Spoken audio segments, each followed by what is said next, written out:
Hey, deserving listeners, this is the next part in me as a therapist reacting to this documentary called Unknown Number, the high school Catfish on Netflix. Let's continue watching. My name is Dr. Kirk Honda. I'm a therapist and a professor, and this documentary is a doozy. I can say I was not scared of her hurting herself. And I know some people may question that or diminish that or... Yeah, and maybe she's right, or she has enough reason to believe that as she's yelling at her daughter to kill herself, that she's 99.9% sure that her daughter won't because of the things that she knows. Yeah, that could be true. It doesn't justify doing it. It's like, well, sure, I told her to kill herself dozens, hundreds of times, but, I knew she wasn't going to do it, so what's the big deal? No. 1,000 times no. Or whatever. But I know Lauren, and I know the conversations that her and I had. But if I didn't know her as well as I did, it might be different. So... Another indicator of enmeshment, the way that she's talking. Yeah, so this all can fit in my general hypothesis that she is justifying to herself during and after the fact. She has a need to be hostile in a hidden way, and she also cares about her daughter and has empathy and is a good person. So how do you reconcile that? Well, you've got to make up some pretty elaborate, weird sounding justifications. Like, well, I know she's not going to do it, so it doesn't really matter. And, this is a downward spiral. And I started off, I had good intention, and I'll stop this soon. And, I'm basically just attacking myself. These are the kinds of justifications that you would make when you have that psychodynamic. You have that dynamic in the psyche that you have conflict. I'm doing this horrible thing, and I'm a good person, and I love this person, and I care, and I have shame about harming people. So what's going on? Oh, well, let's convince ourselves, particularly when people are in isolation. People can make up all sorts of shit. I mean, just look at QAnon. That was even when people were talking. People can make up anything. One of the texts that I specifically remember, she said something about a blowjob. And how Owen doesn't like Lauren anymore because Lauren doesn't give him blowjobs. That little girl was 14 years old. Yeah, they haven't told us the age. They were giving us a general storyline, but to hear the exact age, and I thought it was around there, but that's a confirmation. Yeah, 14. It doesn't matter how old the child was, but still, yeah. Regardless of what the psychological reason, whether she's a psychopath and she's just tricking everyone and trying to get out of it and she's just bad at it, the reason why people like me try to figure that out is because people come to us with these problems and they say, change me or change this person. Well, we have to have an hypothesis as to what the problem is, what's generating the problem, so we can treat that thing. That's why I'm doing it. But when we just think, when I think as a citizen, I don't give a shit why she did it. I do not give a fuck why she did it. I don't care what kind of trauma I don't care what kind of psychological, it doesn't fucking matter. She did it repeatedly, over and over and over again, to a child, one, to her daughter, and all the other kids. It's inexcusable. I don't give a fuck why she did it. She shouldn't be doing that. So I think it gave Kendra a false sense of Lauren and I are friends. She needs me. And I mean, you do as a teenager, you do need your mom, but. Oh, that's interesting. Hadn't thought about that. Right. To passive aggressively attack your daughter, and then your daughter comes to you for comfort and you're like, oh, I'm a good mom. Yeah, that could be another motivator. Not in that way. I think it was a Cyber Munchausen's case. She wanted her daughter to need her in such a way that she was willing to hurt her, and this is the way she chose to do that. Right, that's another way of putting it. It's also a different construct that I should talk about, Cyber Munchausen or Cyber Munchausen by proxy or cyber factitious disorder. There's different words for it, but typically we're not in the literature necessarily, modern literature, but among clinicians we'll use the word Munchausen, even though it's officially called affective disorder. Anyway, yeah, it kind of still fits within some of the hypotheses that I've had already, but it is a little distinctive, and I should go into it. So with Munchausen's or factitious disorder, people will fake their own illnesses, and they know that they're faking. It's important. They're not having health anxiety, right? Or they are faking being bullied or something, right? They will get another phone and bully themselves so that they can get attention. That's why people do it. They get a lot of attention and they get a lot of care from people.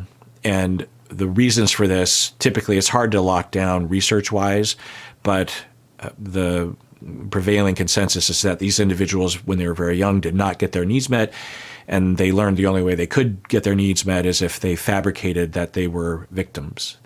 And for these people, they can also do it by proxy, right? They can find someone else to trick into being a victim, and then they themselves get attention for being the caregiver of that person. So if you watched that one documentary about Gypsy Rose, I did some episodes about that years ago, where you have a mom who is harming her child, manipulating the biology of the child so that the child has a number of physical ailments, and then the mom is taking care of the child. So the mom causes the sickness.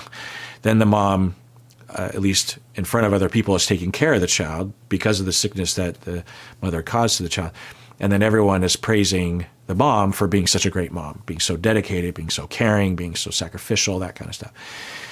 And it meets a need that they feel like is the only way they can get that need met. And they have an exaggerated, excessive sense of that need because they never got it growing up, is the idea. Now, these people can have varying levels of empathy.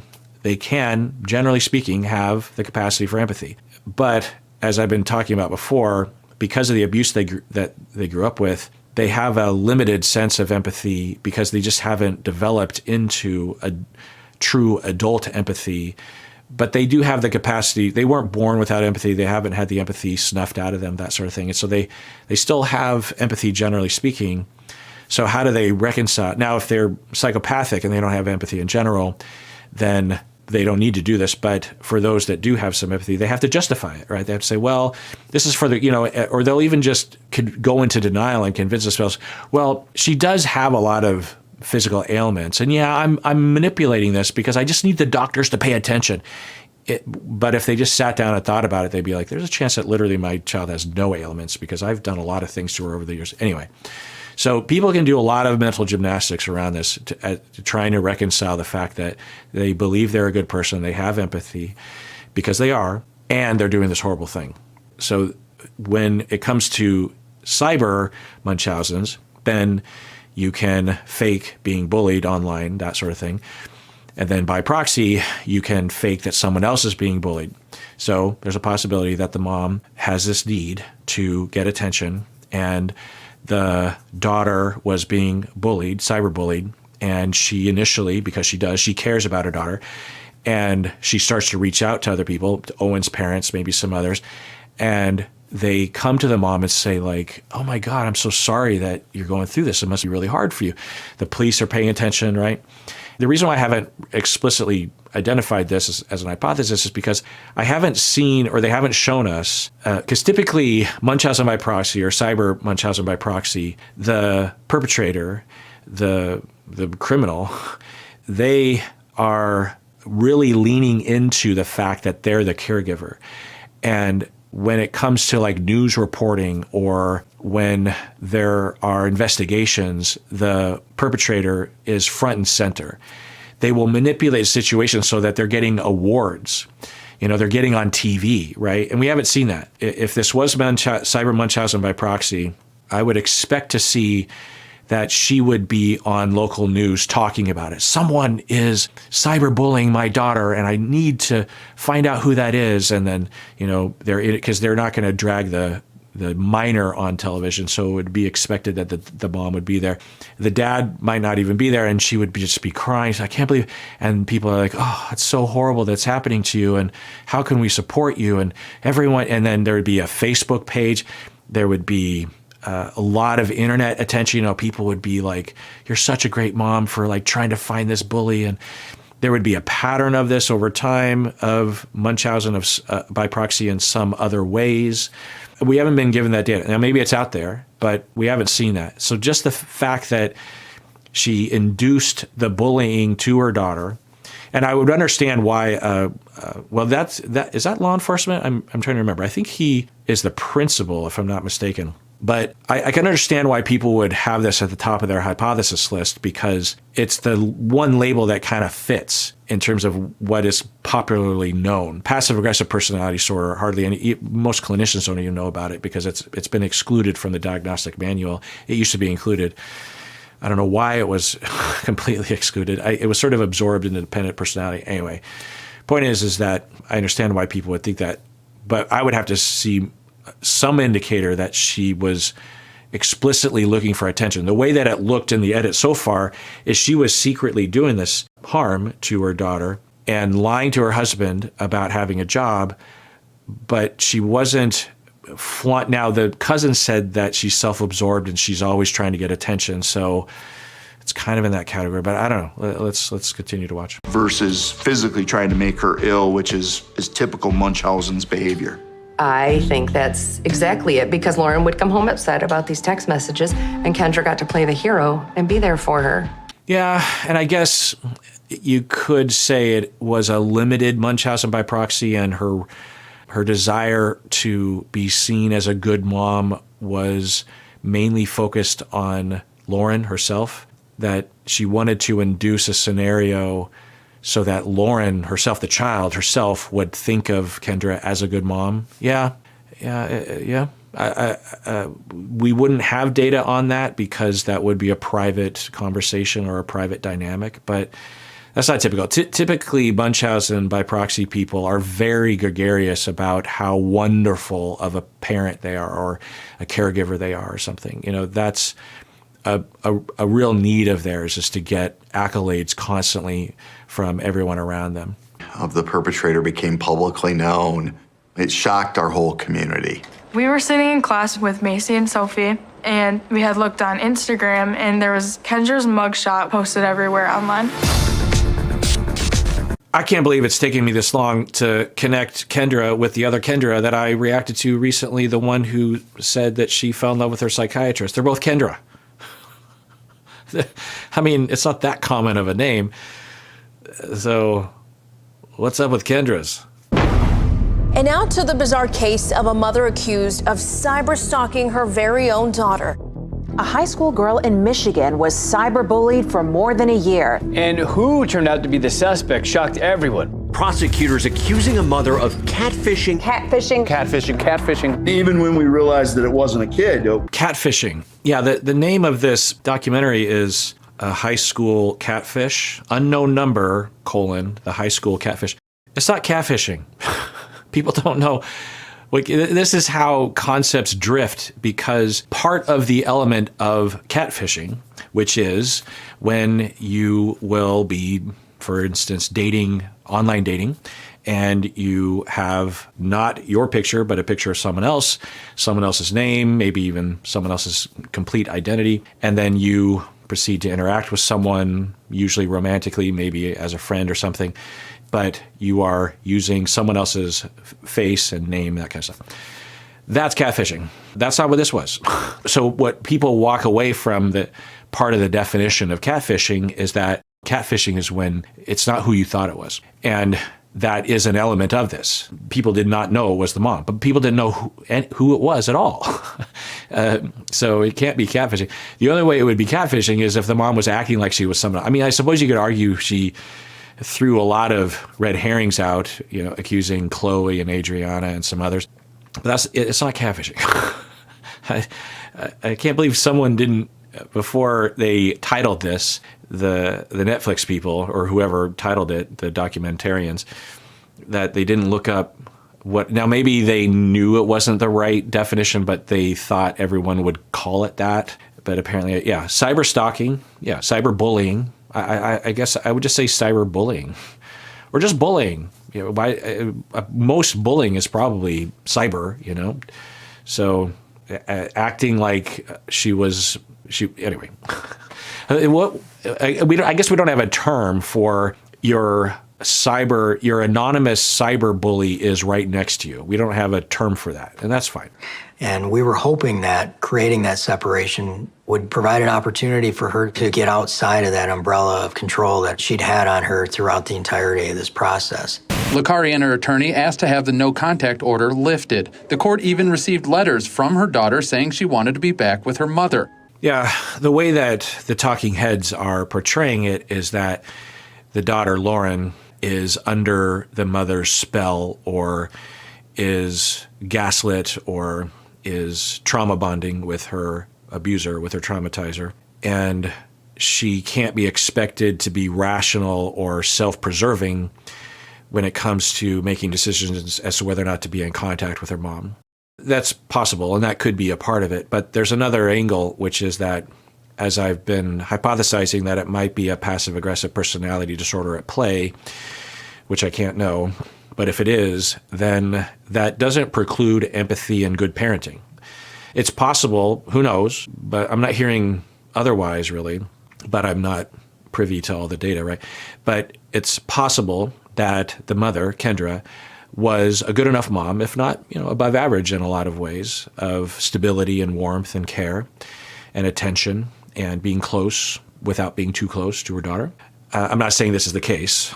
There's an absolute possibility that the daughter will 5 years later now say that, oh my God, I was in a cult of my mom did all these really manipulative things. So that's a possibility. But there's another possibility that the mom is a good mom and has been a good mom and suffers from something, maybe passive-aggressive personality, who knows, and was satisfying her need for passive aggression by being hostile in hidden ways towards other people besides the daughter.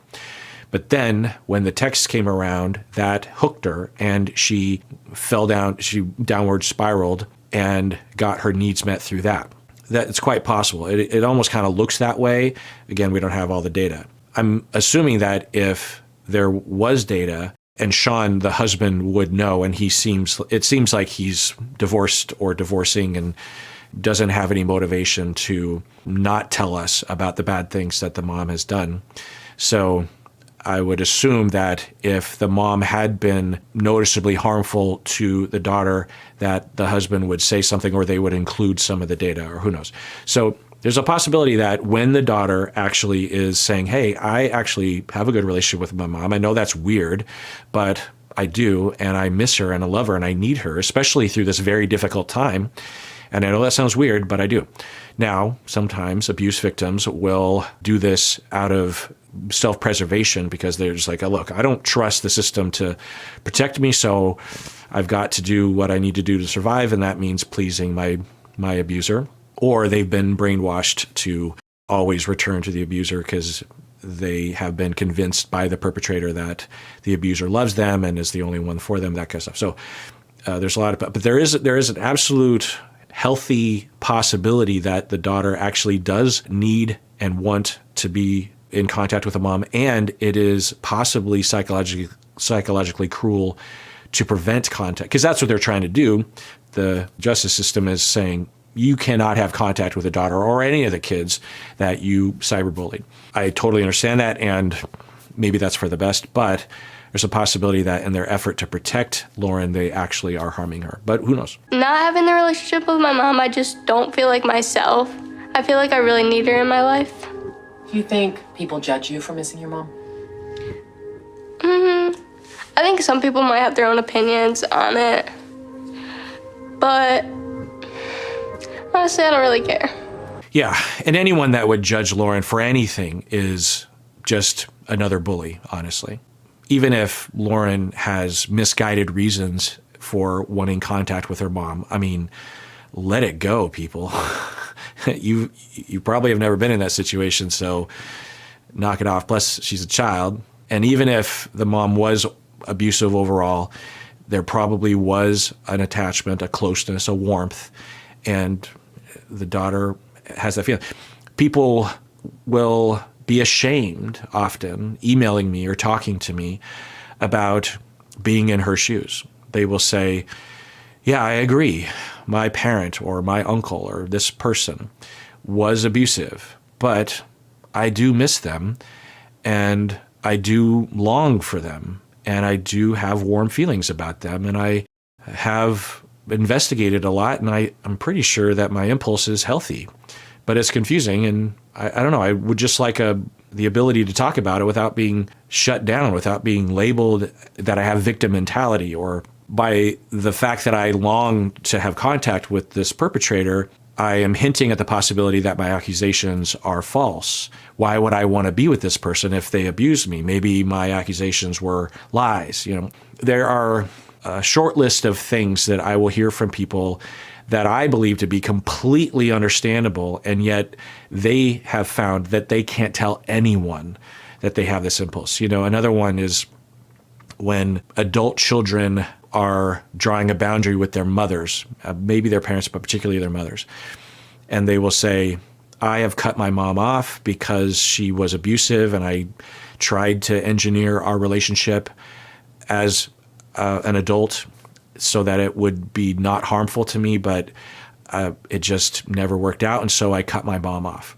It may be not so much in certain circles, but in the broader society, these people will be attacked. How can you do that to your mom? You're a cruel, ungrateful child. You must have been a brat growing up. And, maybe, but not likely. Almost, I would say 99% of the time when I hear that from someone, once I investigate, I will find that the adult child, waited far too long to draw a boundary with that parent.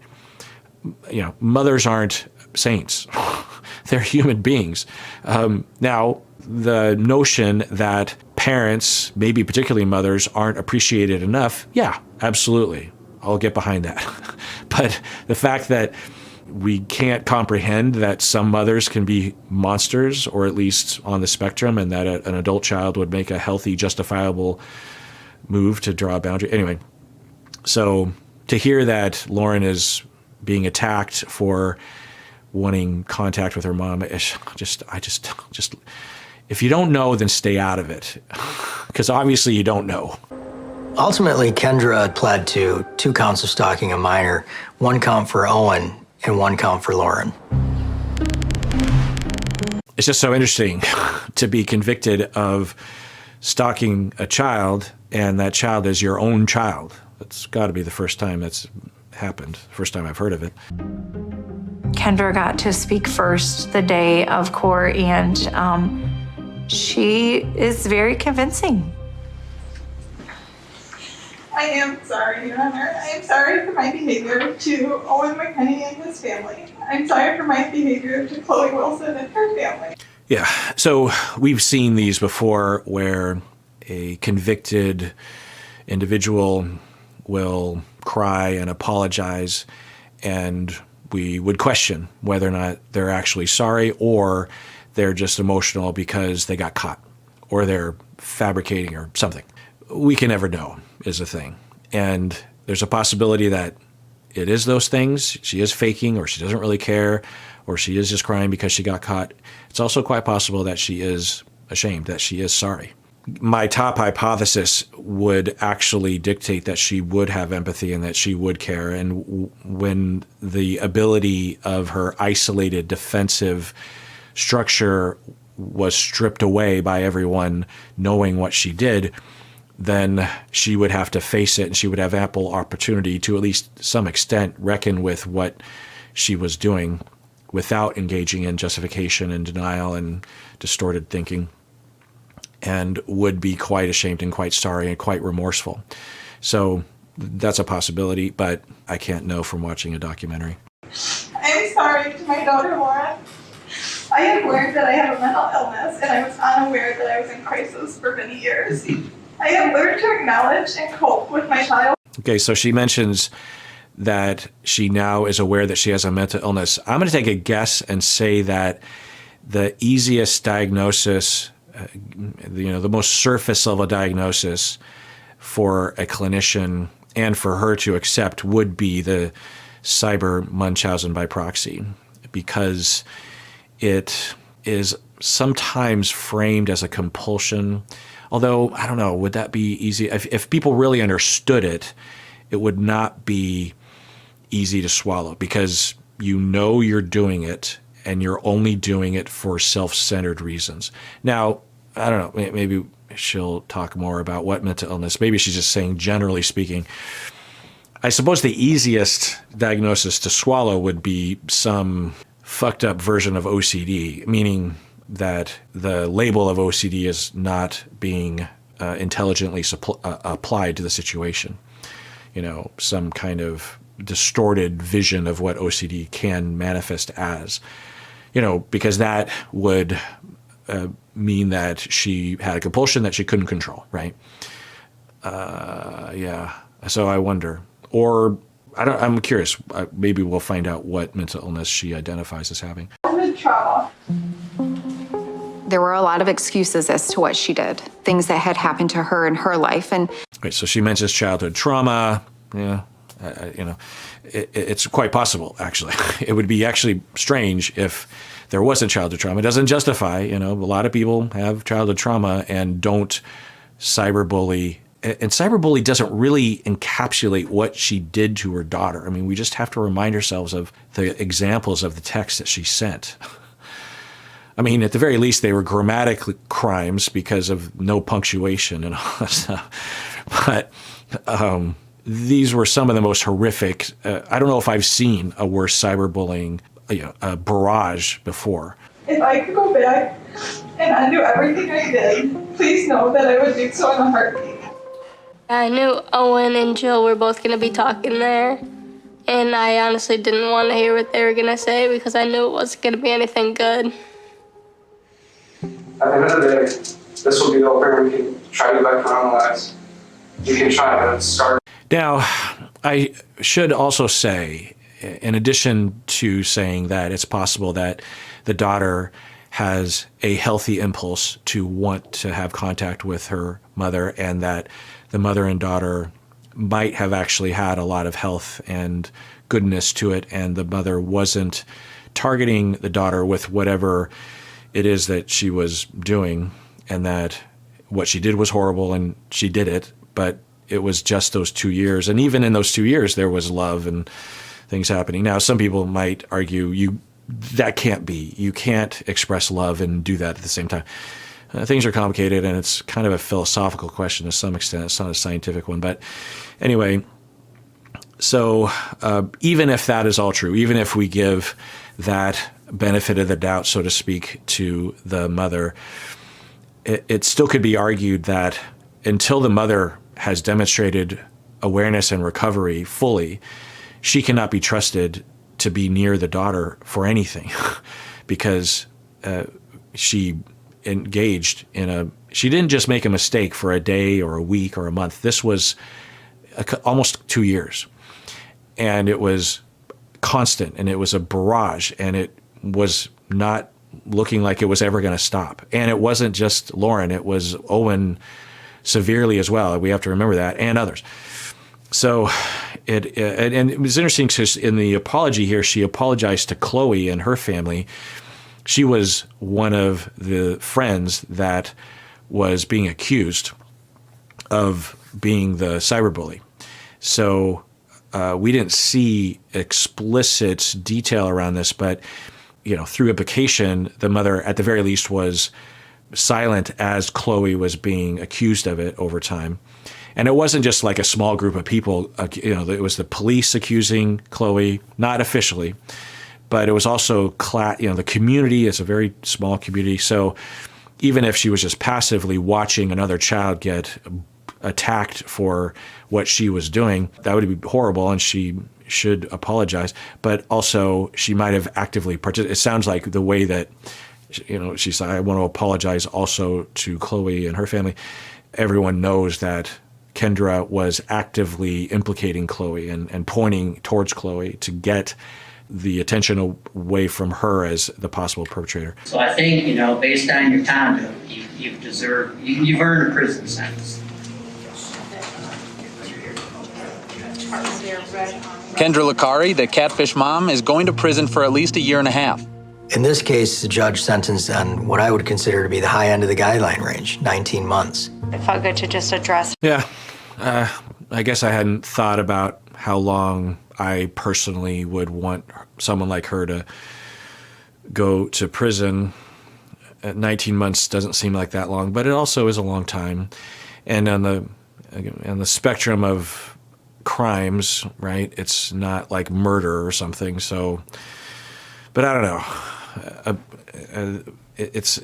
I think the sentencing guidelines are probably more considering the kinds of cyber crimes or cyberbullying that typically happens. This was something completely different. It's the mother, Like, I think she was charged with a number of crimes and then pled down to just one or two counts, right, of stalking a minor, her child and Owen, because she could easily be convicted of child abuse as well, right? So I imagine she, pled that down so that the prosecution wouldn't have to go through a lengthy trial, that kind of thing. So yeah, 19 months. And I suppose if we think about justice, everyone knows that she did it. And if anything like this happens or anything close, no one's going to trust her again, right? Hopefully. Or at least they would need a lot of evidence to be able to trust her. So in terms of justice, and the daughter has the opportunity she's older now, right? So yeah, I wonder if people hearing that 19 months, she should go for life or 20 years or something. Yeah, I don't know. Yeah, there's a lot of philosophy and a lot of precedent around the length of prison sentences, and I don't know. I guess emotionally, I would wish it was longer, but intellectually, I wonder if it's sufficient. All right, well, let's adjourn there for now. There's a lot more to get into, but let's adjourn there for now.